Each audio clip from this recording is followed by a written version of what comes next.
दोस्तों नमस्कार।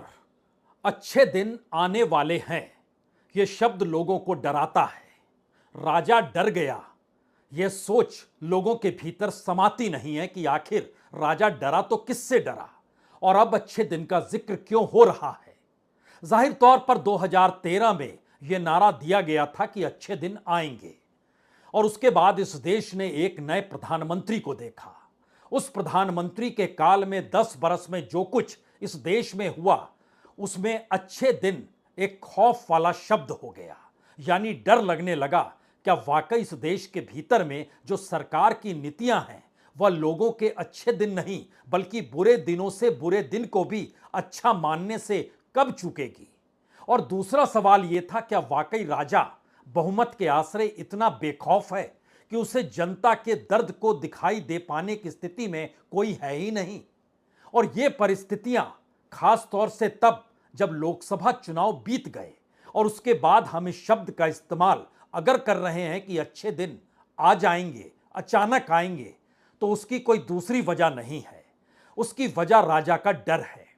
राजा किस बात से डरा हुआ है? और इस दौर में जब लोकसभा चुनाव होने नहीं है और राज्यों के चुनाव हैं, तब फिर राजा को किस बात का डर है? शायद यह सवाल एक गोल गुत्थी की तरह है, लेकिन आइए आज इसे सुलझा लेते हैं।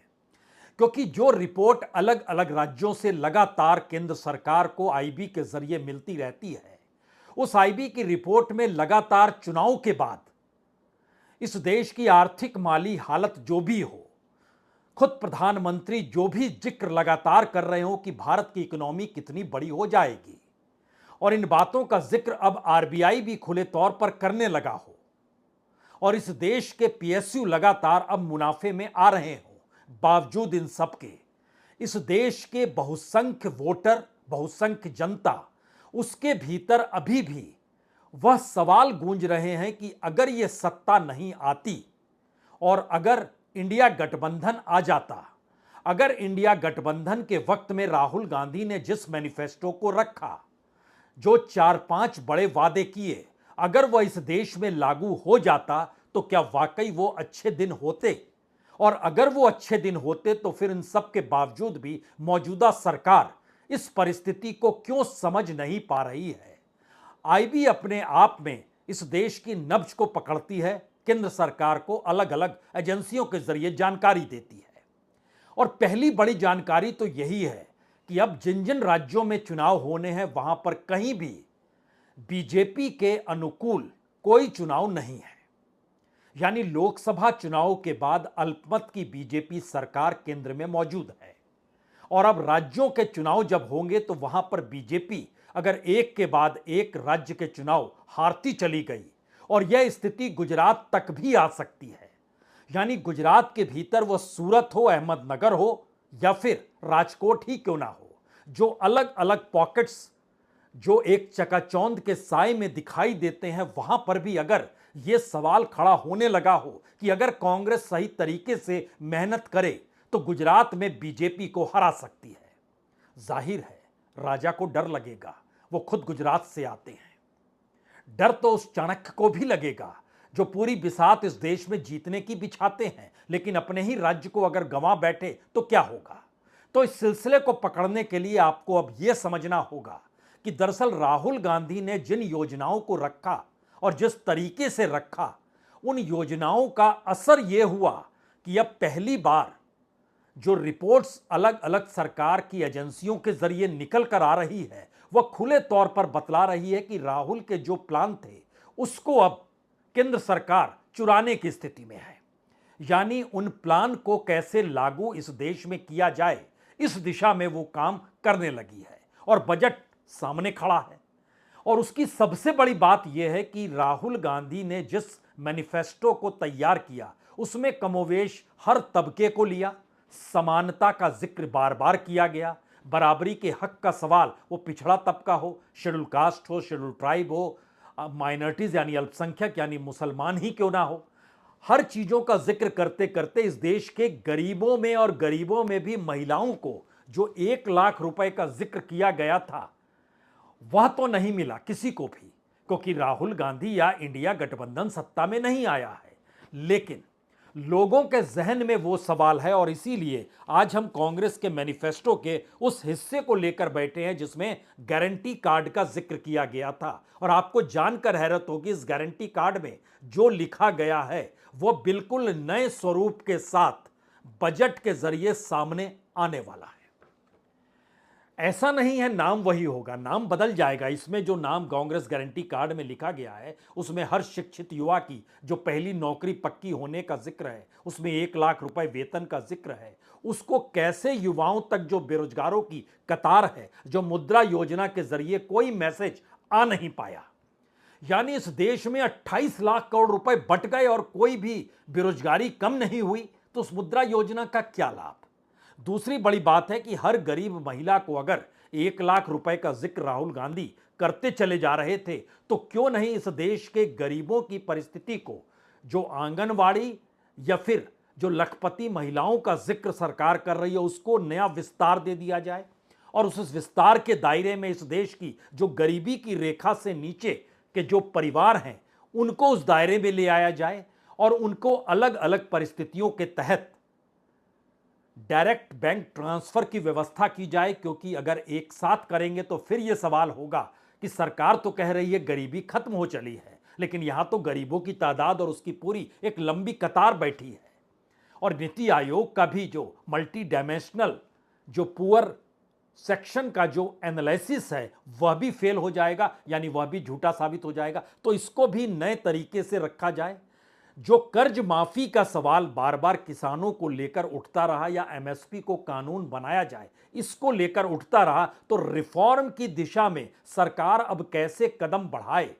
और जो इस देश के किसान सम्मान निधि में जो 6,000 रुपए सालाना जाते हैं, हर 4 महीने में जो 2,000 रुपए दिए जाते हैं, उसको एक तरफ डबल भी किया जाए और उसके साथ साथ छोटे और सीमांत किसानों में एक कैटेगरी की जाए तय और उसके आसरे एग्रीकल्चर के क्षेत्र में रिफॉर्म को लेकर आया जाए और इसके समानांतर हर महीने पैसा किसानों तक पहुंच जाए, ऐसी व्यवस्था क्यों नहीं की जाए। वो 4 महीने इंतजार क्यों करे, यानी उसकी अपनी जिंदगी प्रति महीने के हिसाब से क्यों ना चले। हर महीने अगर 1,000 रुपया उसके बैंक में जा रहा है तो साल भर के 12,000 हो गए, अभी 6,000 जाते हैं तो महीने के 500 रुपए बनते हैं इन सब के बीच।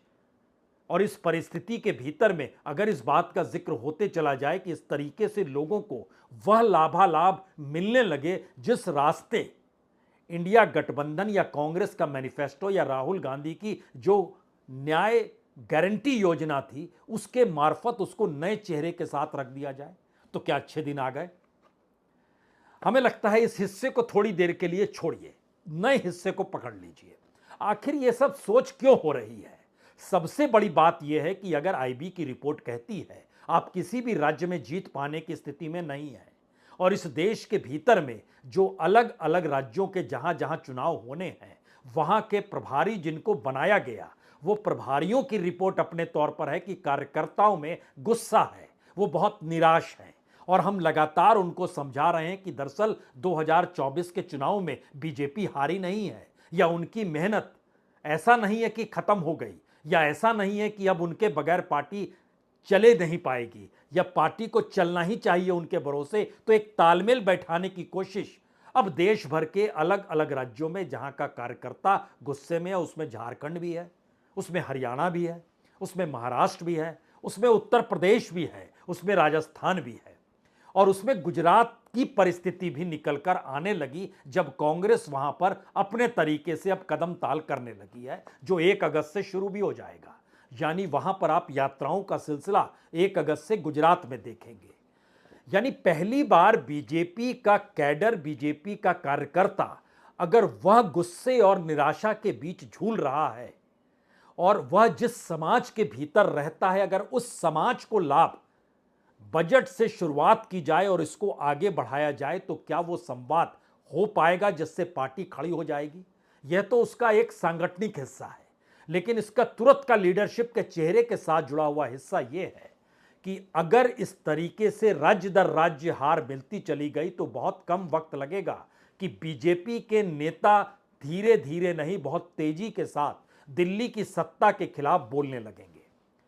यानी मोदी सरकार की नीतियां ही इस पूरे चुनाव में रेंग रही थी और इस देश में मोदी सरकार की नीतियों की विरोधी हवा चली और अब राज्यों पर इसका असर पड़ रहा है। और इसीलिए इससे पहले हमने दो अलग अलग रिपोर्टों में आपसे जिक्र भी किया, अब राज्यों के चुनाव में राज्य के नेता नहीं चाहते हैं कि प्रधानमंत्री मोदी चुनाव प्रचार करने आए, जिससे एक झटके में पूरी राजनीति या पूरी चुनावी राजनीति केंद्र सरकार के इर्द गिर्द घुमड़ने लगे और चेहरा प्रधानमंत्री नरेंद्र मोदी हो जाए।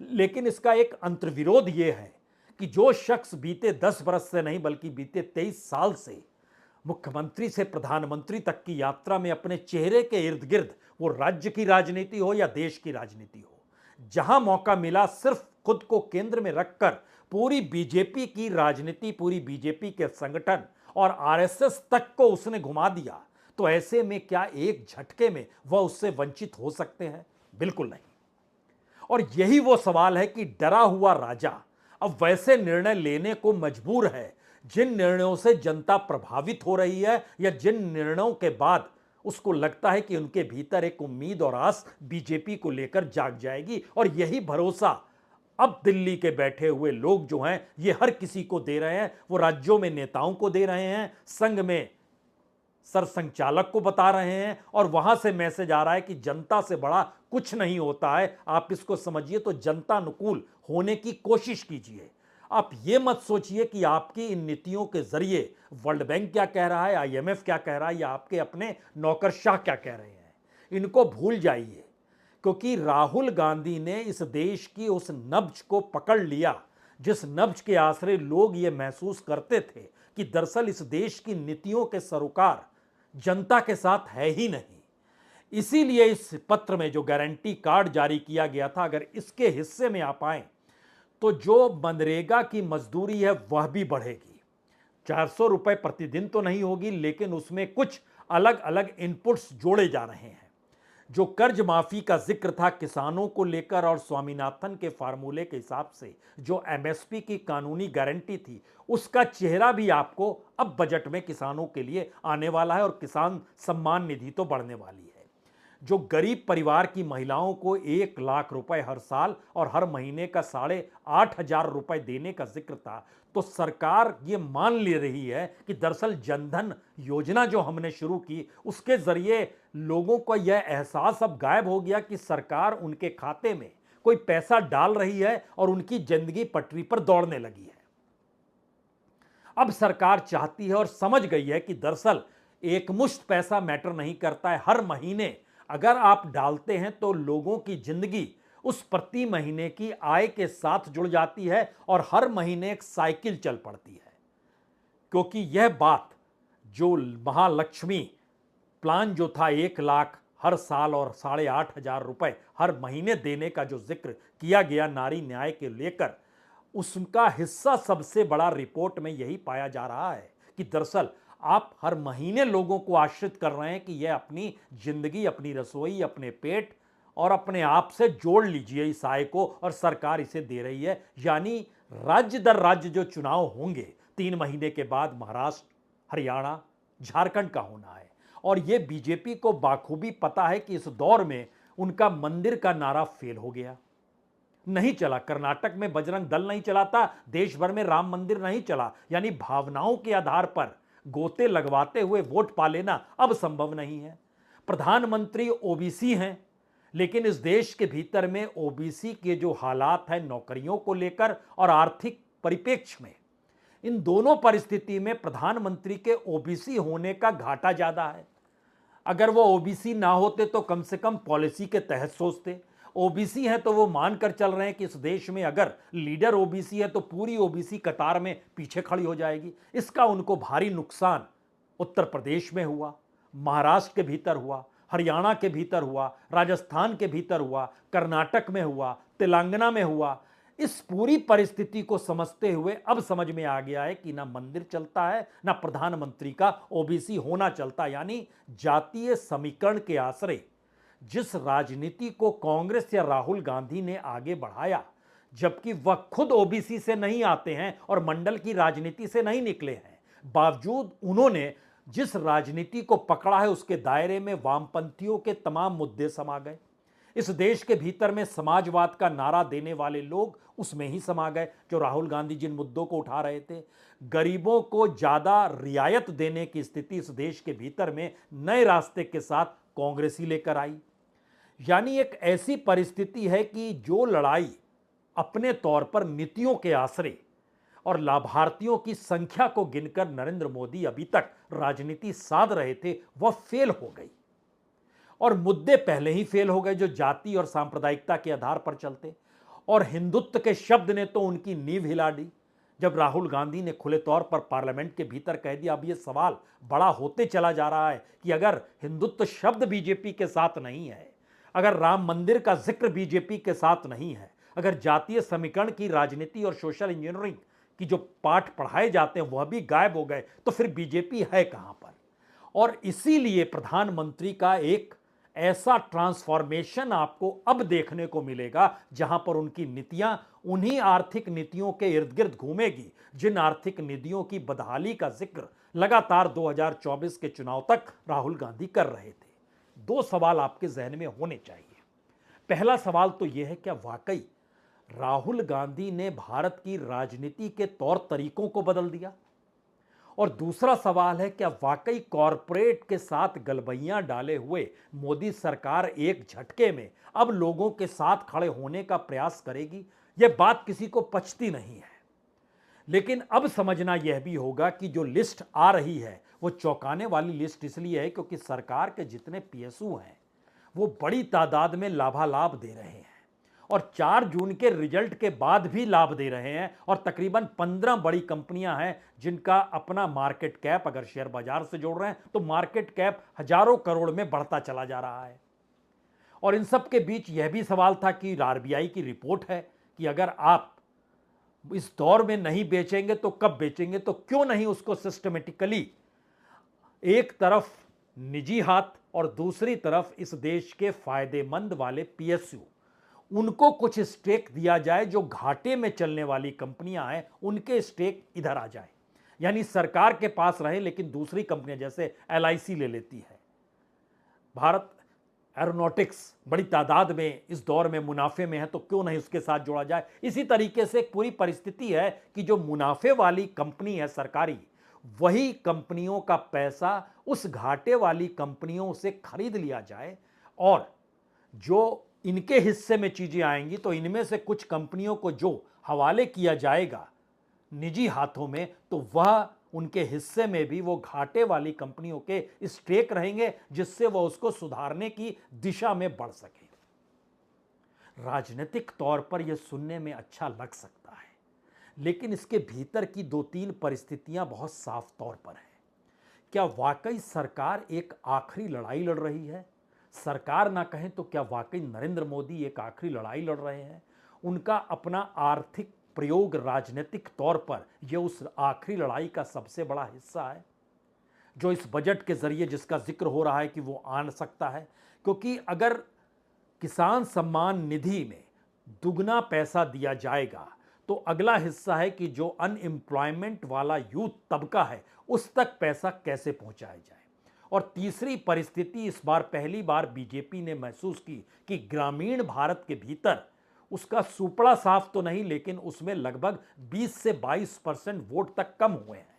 तो ग्रामीण इलाकों में जो घर बांटने की योजना प्रधानमंत्री आवास योजना के तहत है, उसमें पहली बार इस बजट में टारगेट खुले तौर पर लिया जा रहा है कि सबसे ज्यादा रकम जो खर्च की जाएगी वह उस योजना के तहत की जाए जिससे कि ग्रामीण इलाकों में ज़्यादा से ज़्यादा घर बन सकें और इसके मार्फत ही इस देश के ग्रामीण इलाकों के वोटरों को अपने साथ लाया जा सके।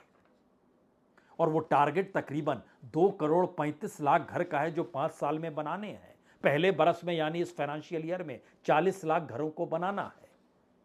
इसके लिए जो पूरा का पूरा पैसा चाहिए वो तकरीबन 2.5-3 लाख करोड़ रुपया जो चाहिए या 4 लाख करोड़ रुपया चाहिए, उसको डिवाइड करके इस बार बजट में साफ कर दिया जाए। यानी ध्यान दीजिए, एक तरफ विकसित भारत और उसके हिस्से में कॉरपोरेट आता है, दूसरी तरफ इस देश की असल आर्थिक माली हालत इस बजट के जरिए राहत देने को तैयार की जा रही है। और इसमें जो केंद्र सरकार की योजनाएं हैं उन योजनाओं का एक बड़ा हिस्सा इस रूप में भी समझ लीजिए कि सरकार जो भी योजनाओं का ऐलान करती है उसमें 40% पैसा राज्यों को देना पड़ता है।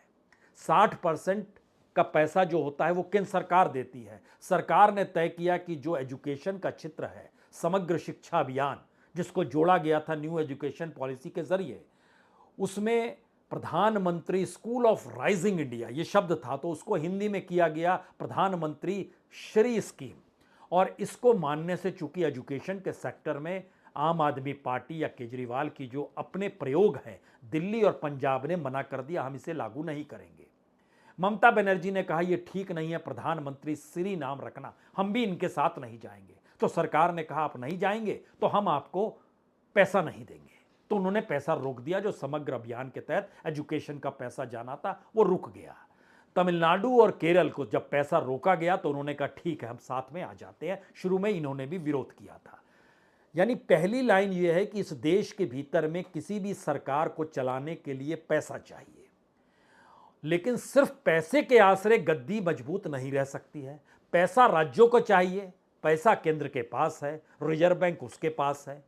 अब उसको समझ में आ गया कि पैसा निकाल के कॉरपोरेट को एक साथ एक मुश्त दे देना और उनके नेटवर्थ की बढ़ोतरी करना उससे अच्छा है कि उस पैसे का इस्तेमाल अब गरीबों के भीतर अलग अलग योजनाओं के जरिए किया जाए और उन योजनाओं को आधार बनाया जाए जिस लकीर पर खुद इंडिया गठबंधन चल रहा था। तो क्या यह पहली बार एक ऐसी परिस्थिति सरकार के सामने आकर खड़ी हो गई क्योंकि उसका अपना डर अपने राजनीति और अपनी पार्टी से है। अलग अलग राज्यों में उठती हुई आवाजें उसे डरा रही है। उसे पता है कि 3 महीने के बाद अगर तीनों राज्यों में से किसी राज्य में बीजेपी नहीं आ पाती है तो यह तय है कि बीजेपी के भीतर का शोर, जिस तरीके से आज उत्तर प्रदेश में हार के बाद के शोर को लगातार तमाम विधायक मचाने लगे हैं, यह अलग मसला है कि उसके पीछे दिल्ली है और वो विधायक लगातार योगी आदित्यनाथ का विरोध कर रहे हैं। तो ऐसी परिस्थिति भी आ सकती है कि इस देश के तमाम सांसद और नेता जो बीजेपी के हैं, 3 राज्यों की हार के बाद वो प्रधानमंत्री मोदी को लेकर भी आवाज उठा दें या वो आवाज स्वयं तरीके से उठने लग जाए। तब आप क्या करेंगे? क्योंकि चुनाव जीतने के लिए तो संगठन चाहिए और इसीलिए संगठन बड़ा होता है। इसका जिक्र किसने किया? केशव प्रसाद मौर्य ने किया। क्यों किया? क्योंकि वो जानते हैं कि सरकार की डोर तो योगी आदित्यनाथ के पास है और उस डोर के खिलाफ वो अपने हाथ में डोर चाहते हैं। तो उनको कहां पर स्थापित किया जाए? उनको क्या पार्टी का अध्यक्ष बना दिया जाए? उत्तर प्रदेश की राजनीति में क्या बिल्कुल नए तरीके से मथा जाए? लेकिन डोर तो योगी आदित्यनाथ के हाथ में है। तो ये परिस्थिति बीजेपी के भीतर में हर एक दूसरे नेता से सवाल करने लगी है और इन सब के बीच केंद्रीय एजेंसियों की रिपोर्ट अब केंद्र को ही डराने लगी है कि अगर आपने इंडिया का जो पूरा मैनिफेस्टो था या जो उनकी सोच थी उसको अगर आप जमीन पर ले आते हैं तो फिर विपक्ष उस रूप में खड़ा नहीं हो पाएगा या उसके पास कोई ऐसा हथियार बचेगा नहीं जिससे आपकी घेराबंदी कर सके। क्योंकि यह तो तय है कि महाराष्ट्र के भीतर शिवसेना और एनसीपी तोड़ने के बावजूद भी बीजेपी मजबूत नहीं हुई है। यह भी तय है हरियाणा के भीतर तमाम राजनीतिक प्रयोग कर लिए, मुख्यमंत्री हटा दिया, फिर भी आप कमजोर हो गए। यह भी तय है कि आदिवासी और वनवासी के खेल में झारखंड तक में जब किसी एक आदिवासी मुख्यमंत्री को जेल में डाला गया तो अब नौबत यह आ गई कि इनपुट्स भिजवाए जा रहे हैं कि आप वहां क्यों खड़े हैं, हमारे साथ ही आ जाइए। क्या ऐसी परिस्थिति आ गई? यह मैसेज बहुत साफ है कि राजा डरा हुआ है। यह मैसेज बहुत साफ है कि डरा हुआ राजा अब विपक्ष की उन नीतियों पर ही चलने को मजबूर है जिससे विपक्ष नए सिरे से हर चुनाव में कोई नया मुद्दा ना उठा पाए। तो उनकी आर्थिक पक्ष की नीतियों को लागू करा पाने की स्थिति में तो केंद्र सरकार है और केंद्र में तो खुद मोदी बैठे हैं, तो वो तो लागू करा सकते हैं। यानी जो सबसे बड़ा मैसेज है इस पूरी प्रक्रिया के भीतर में, नरेंद्र मोदी इस देश की कमान, पार्टी की कमान, अपने चेहरे की रौनक राजनीतिक तौर पर अपने ही इर्द गिर्द समूची राजनीति को घुमाने की सोच, इससे अभी भी हटे नहीं है। वो वहीं पर खड़े हैं और वो चाहते हैं कि दरअसल राज्यों के चुनाव में भी अब उस केंद्र की नीतियां ही चलने लग जाएं जिसके आसरे लोगों को राहत मिले। वो चाहे विदर्भ का किसान हो या मराठवाड़ा का मजदूर हो, वो पश्चिम महाराष्ट्र के बीच का व्यापारी ही क्यों ना हो, वो समझे और उत्तर महाराष्ट्र के भीतर में भी जो किसानी होती है उसको राहत रियायत कैसे दी जाए, यह एक सोच है जो आपको अगले हफ्ते बजट के जरिए समझ में आने लगेगी। और यह नजरिया घुमा फिरा कर उसी डरे हुए राजा के इर्द गिर्द जाकर सिमट रहा है जिस राजा ने अपने इर्द गिर्द सब कुछ सिमटा दिया और फिर गंवाने की स्थिति में आ गए। तो खुद को दोबारा खड़ा करने के लिए यह पूरी सियासत की एक नई बिसात है। बहुत बहुत शुक्रिया, बहुत बहुत शुक्रिया।